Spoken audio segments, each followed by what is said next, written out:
speech over the city's aspect of it. I think we're throwing good money after bad money. It's like Inspector Javits, as you know, that French inspector who went after another Frenchman for stealing a loaf of bread, and it just went on forever. And I think we got more important things to do, like this drug use at the high school.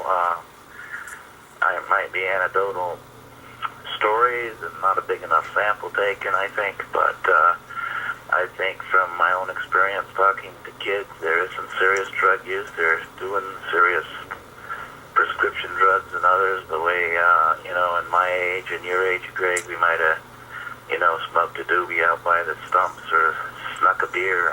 This is pretty serious stuff, and yet the city continues its fool's errand with this appeal on the Robin Hood case. And I just thank you guys for listening to me, and maybe some other people would weigh in as well, because there are more important things to do, and we should, the courts are loath to overturn decisions of lower courts because it reflects badly, unless it's a compelling case, like Brown versus the Board of Education or something. Courts just do not like to overturn lower courts and precedent that's been set by previous courts either. So I'm just wondering why we can't just let this go and pay attention to what's going on at the high school. Thank you for listening. All right. Well, thank you. Thanks for the call here this morning. I saw the decision. To be honest, I really wasn't surprised by the decision. I looked at the videos and I've heard I've seen some of the testimony from both sides. Personally, I do think Steve does have a point. Kind of beating a dead horse here. I doubt that even if I suppose it could go all the way to the Supreme Court, and it probably will be and be heard. There are people concerned with the money being spent by the city. It's one of those. Personally, my opinion with this whole thing is that and maybe you can confirm it or you can or whatever, being a city councilor, but just my thinking is that the city felt they needed to do something originally in a suit, because I think they felt that if they didn't do something against the Robin Hooders, that I think the city felt that they were going to get sued by one of the parking enforcement officers, and in kind of a job harassment. I'm not quite sure how that all works. So I get the sense that originally it was, kind of to cover your butt, so to speak. The city was thinking on that line that, okay, we'll do this and maybe that'll help us down the road so we can't get in trouble from parking enforcement officers. I don't know if is that a logical assumption, or is that just ridiculous? First of all, I don't know about that part. But first of all, I have to disagree with the caller. My personal feeling is that the decision, I was disappointed in the decision in this way. I think that the people have the right to put the money into parking meters and do whatever they want to do. But I don't think that they have the right to harass people that are trying to do their job, and then in turn harassing them enough where they actually quit their job. So I think the situation is that this could set a precedent statewide as well as locally, that if this is allowed, and then you're going to find where people in any walk of life can suddenly be harassed by whoever group wants to do that. And I don't think that that's fair to the people who have a job trying to do their job. So that's the way I feel. And then I think that the repealing of the verdict that came down at a local level should be repealed, and to see where it goes. But I do think that the people deserve their constitutional rights to be able to put money into parking meters and be on the scene. But again, this whole business of sticking cameras in people's faces and a lot of things like that is very, very difficult to handle.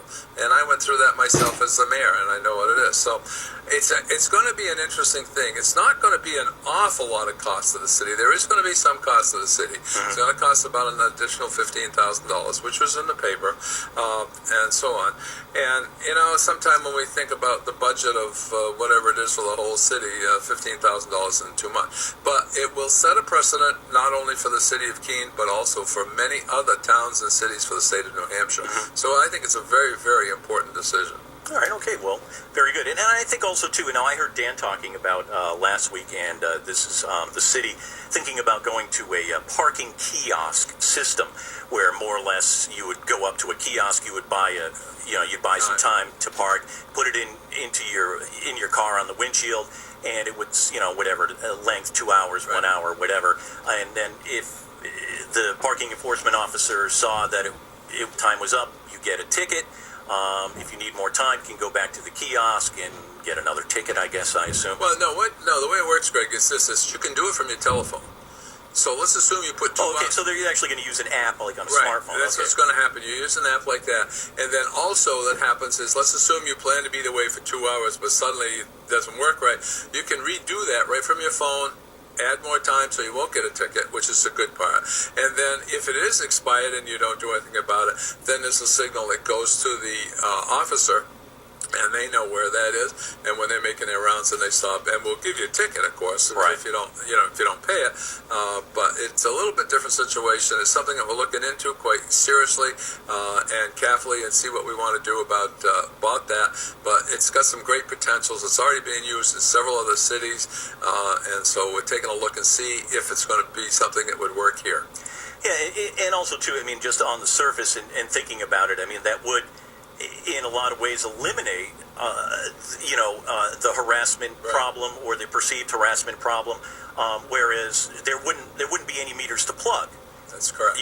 There wouldn't be any meters to plug. Now, in saying that, being a bicyclist, if we do get to this and get to the kiosk system, I would imagine the first reaction would be to pull up all the parking meters in town, which very well may be a good idea. It's going to widen the sidewalks, make them a little better. However, I might suggest leaving a few in, not with the coin slot on the top, but as we've done with the BIPAC committee, the city is doing a great job. They've come up with this great design, and we're making actually bike racks out of the parking meters in the city, and putting them along in front of, we tried some initially right in front of Prime Roast. Yeah. That was kind of the first spot we tried them, and they're really successful. People are using them. Very, use them all the time. And so anyway, eventually down the road, if it does come to that, and we're pulling up parking meters, I'd love the city to seriously think about keeping a few here and there, so we can keep using them as bike racks. Right, okay.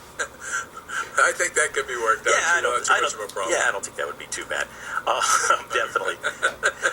But all right. So moving on to a few other things before we take a break here at the top of the hour, and you had given me a really interesting article that I read. This is wonderful. Yeah, and again, I'm gonna try and somehow figure out how maybe we can get this on our Facebook page or something, because it really, I think a lot of people would find this really interesting. It's called Talk on City Planning, and it was presented by Barry Faulkner at the City Hall in Keene in February 19th, 1917. And, of course, Barry Faulkner, as everyone may or may not know, was a rather famous artist who did that very famous painting of the first train coming into Keene. Yeah. And his talk, it really is interesting. And this is, again, I find that what he's saying isn't really any different than what a lot of folks are saying right now. That's right. And, it's interesting, Greg, and let me interrupt just for a minute. But I read that, and when I read that, I thought, we're going through the same situation right now that he was talking about, and he pictured Keene as being this little gem here, and you can continue from there. But it really was, and I know that you've marked out some particular paragraphs in there which are really interesting as to what he was talking about for the city of Keene and for the future. Yeah, basically he starts out as reminding people that the city itself is a work of art. It's a moving, breathing, changeable, still piece of art. And that when you're thinking about changes to the city and planning, think about it in that way as the city itself being a piece of art, and maybe that gives you a little better perspective on what might be the right things to do in the city. but he's so on for stuff. He writes this 1917. He's so on for what's going on today, right in the city of Keene. Yep, and maybe we can come back to it for a minute, but it really is a wonderful article. All right, want to remind everyone you're listening to Sound Off here this morning on AM 1290 and FM 1041 at WKBKRadio.com. If you have a comment, question, give us a call, 357-1290. Email the show at gpregent@monadnockradiogroup.com. Also, too, you can follow along on Facebook. Sound Off. We'll be right back.